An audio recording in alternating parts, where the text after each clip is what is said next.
Oh, I just ran into the door.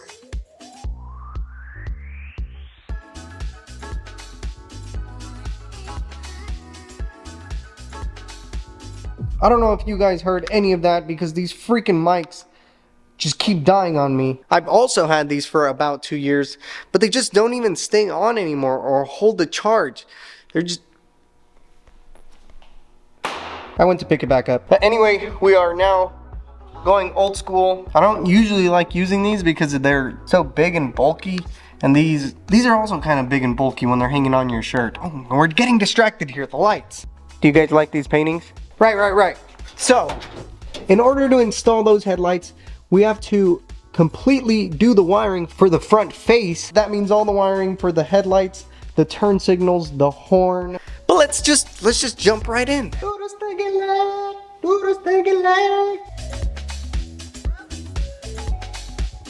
Guys, I'm baffled right now. I've had this car for like 3 years and I am still learning things. We've seen damage all over this car and it's kind of just whatever. But this one, I'm going to throw on these headlight housing. Broken, it's missing a piece right here, split right here. That's not even the problem.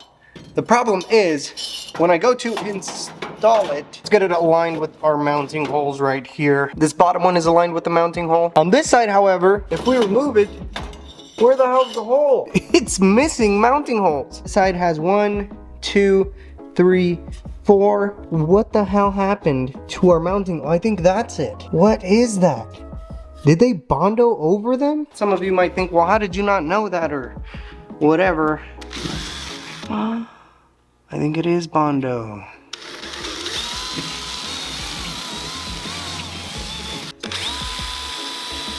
Oh, I guess so. Okay, so we've recovered our holes. This side has little threaded inserts. One of them has a broken bolt inside, and this one has 2 missing inserts. I think those inserts might be in there, but I'm sure the threads are now filled with Bondo. Okay, we got 1, 2, 3, 4. Oh, but we got no nuts. Don't even go there. It's a me, Mario. Ooh, there's tiny ones. For all you parents out there, does this noise sound familiar? Does that not sound like a kid dumping his toy drawer? Somebody clean this mess up. Que chinga su madre el patrón.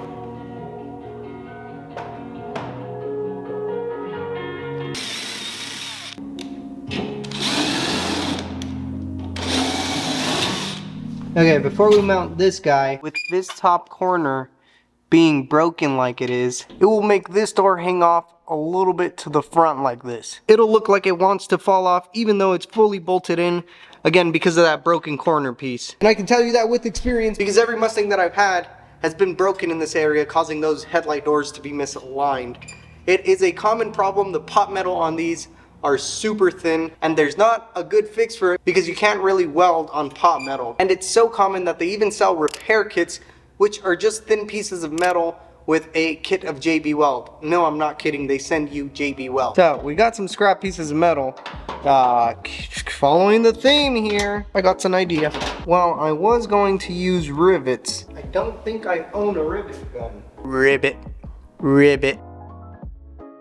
So for the wiring, luckily we had already labeled all of these. So this is our wiring for the front end of the car. Each headlight has 2 wires going to it, a high beam and a low beam. The ground we added up there. Each turn signal has 2 wires, a running light and the blinker. All that is gonna get fed through this hole we made up here, which comes out where that orange wire is sticking through.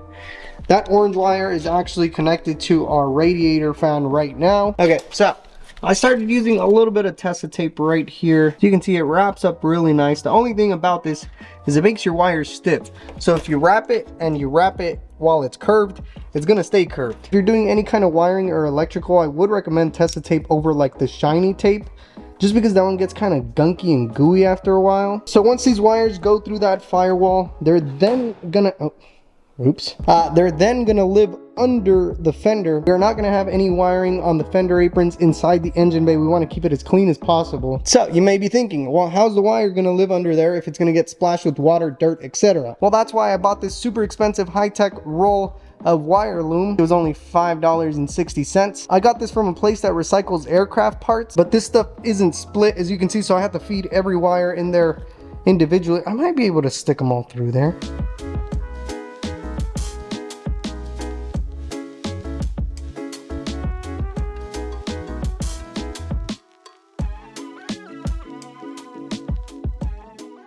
Alright, it's all wrapped up. Looks pretty nice. And now let's just feed it through. Oh, shit. Sorry about that. So I'm only wrapping this amount of harness because this is what's going to be under the fender. All this is staying unwrapped for now. The reason for that is some wires still have to split off. Alright, that went in pretty good. All our wires are now through the loom. So this is the underside. This loom is gonna stick to that back apron like this. Then it's gonna pop out over here. Then that'll feed into this headlight and turn signal. Then it goes through this little hole right here, which is right here in the engine bay. It'll go under the radiator support in and feed the right side. We also have to find a good way to mount this wire loom, as well as pass it through the firewall and seal it.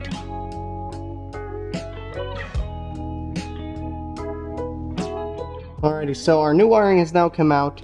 I have it coming from this top portion of the fender that's kind of open. I don't think it's supposed to be open like that, but it is, so we're gonna use it to our advantage. Let's make this like a Dora episode.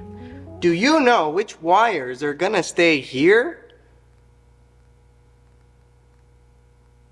Correct! My apologies in advance.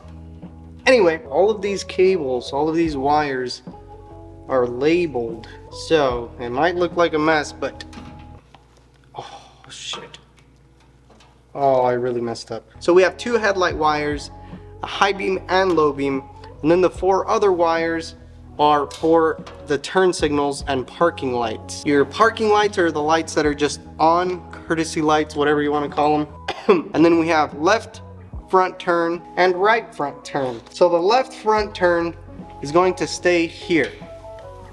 The right front turn is going to go over here. I love it when they're labeled. We're gonna have to piggyback off of these wires to send some current to the right side. And what I mean by that is we only get one wire for the high beams and one wire for the low beams. Obviously the headlights don't work independently from one another, so we're gonna have to cut these here and then piggyback that same current to the other side. The moment we've all been scared for.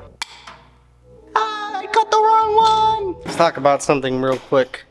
So, in order to plug in these headlights, it uses a standard H4 connector, which looks like this. It's just a three-pronged thing. As you can see, this guy got three prongs too. But as you can see, it's empty inside, so we gotta populate it. If you're using the same Speedway kit, I guess it doesn't matter. Whatever kit you got for wiring should have included these. So we have to install these little terminals onto the wires, and then these will click onto here like this. These will get installed into this guy. They'll just click in like this. Pretty basic stuff, right? But there's one thing you want to keep an eye out for, and that is these. They will both click into that spade, but one of these has a thicker bottom part right here. I don't know what you call it. Somebody leave it down in the comments. And that is so we can piggyback using one of these, meaning we're gonna stick two wires in here, and then one of these is gonna feed the other one. I have a whole other video that I made on this exact subject that I made probably like 5 years ago. So I guess I'm just repeating myself today. Wire cutters and strippers. Oh, you know what? I wasn't supposed to cut the left turn signal that short. Cut a wee bit. Okay, it had to be stripped anyway.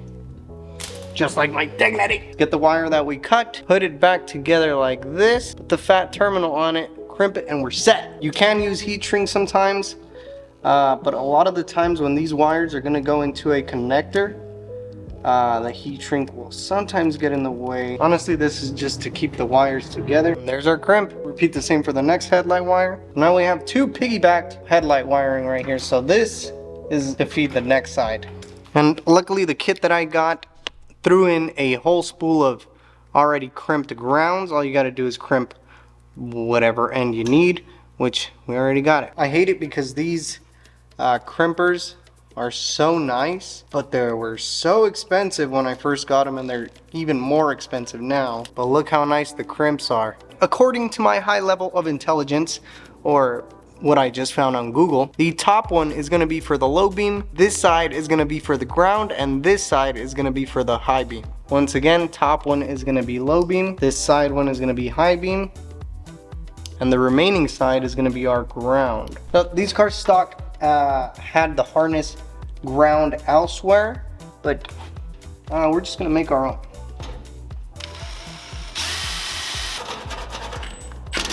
Our headlight should work right now. If you know what this is, leave it down in the comments. Let there be light.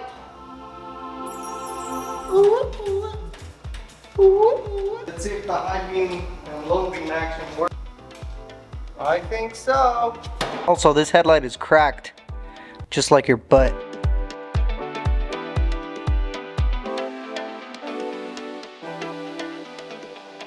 Anyway, let me show you what we got here.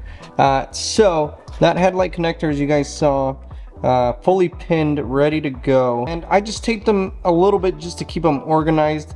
But for the parking light, I used this 2-wire connector that Johnny Ringo sent us. The brown one is for the parking lights, blue one is for the turn signal. This is gonna live behind here, and these are getting sent to that side. The only one that's going to stay somewhere in between is this green one, which is the horn wire.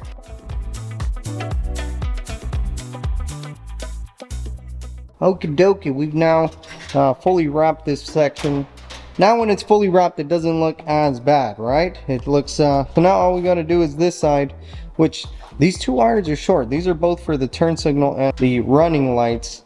So I'm gonna have to add wire there, but I made a mistake. It's not a bad one, but I did make a mistake. Some of you might have caught it.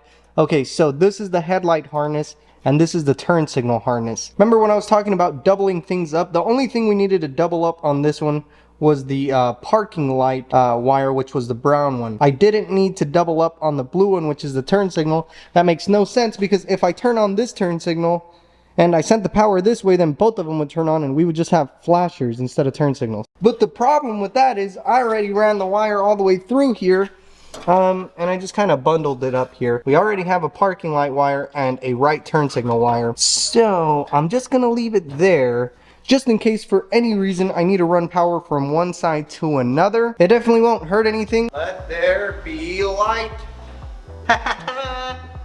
Got one, got dose.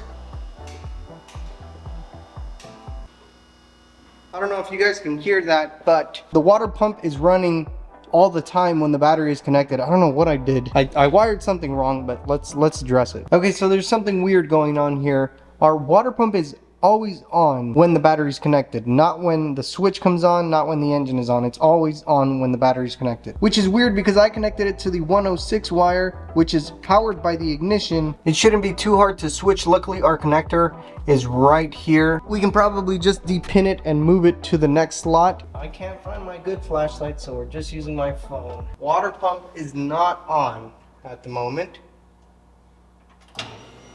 With the switch, it is on. Switch off.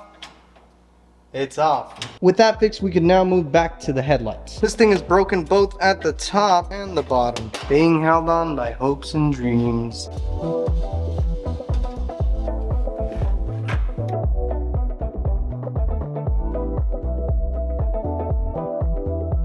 Needs a little bit of a curve. And now our little bracket sits pretty much flush here.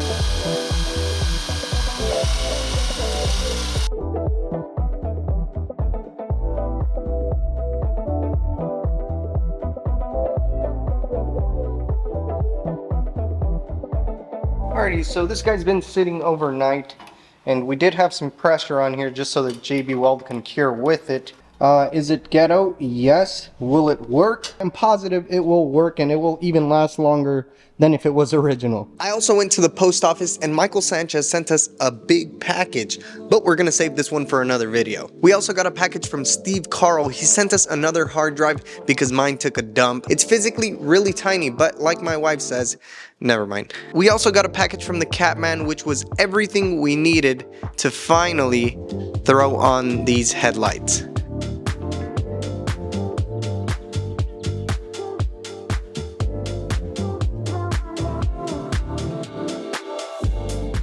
And alrighty folks, that is as much face as I can physically put on it because I'm literally out of parts. I don't have the grill or the hood, obviously. These are literally the parts that came with the car when it was in the desert. Not really the best fitment because they have been mangled and transported a couple times. The bottom valance isn't even a color anymore, it's rust. That's past patina. I think that means we should go for a drive. Oh man, there's no more light out. That's not a problem because we got headlights.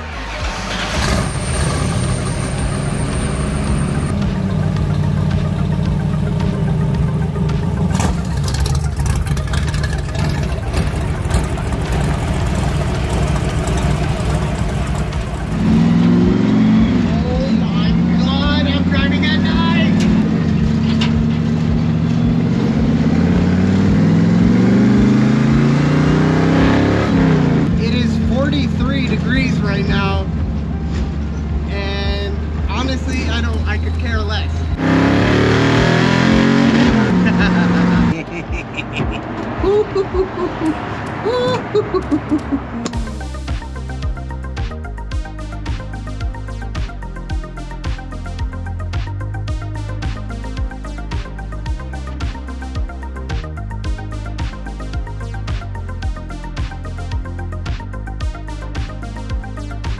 It's nocturnal. Just now that I'm driving it, I realize I haven't driven a classic Mustang at night since my first one. I'm just realizing that because the second Mustang sold before I could even finish it. I haven't driven one at night since probably like 2019, 2018. But Scrap's thing is doing amazing right now. The headlights do need a little bit adjusting. They're a little bit too downwards and that one's kind of to the left. I also forgot how much of a pain it was to get those buckets in with the spring and the adjuster screws.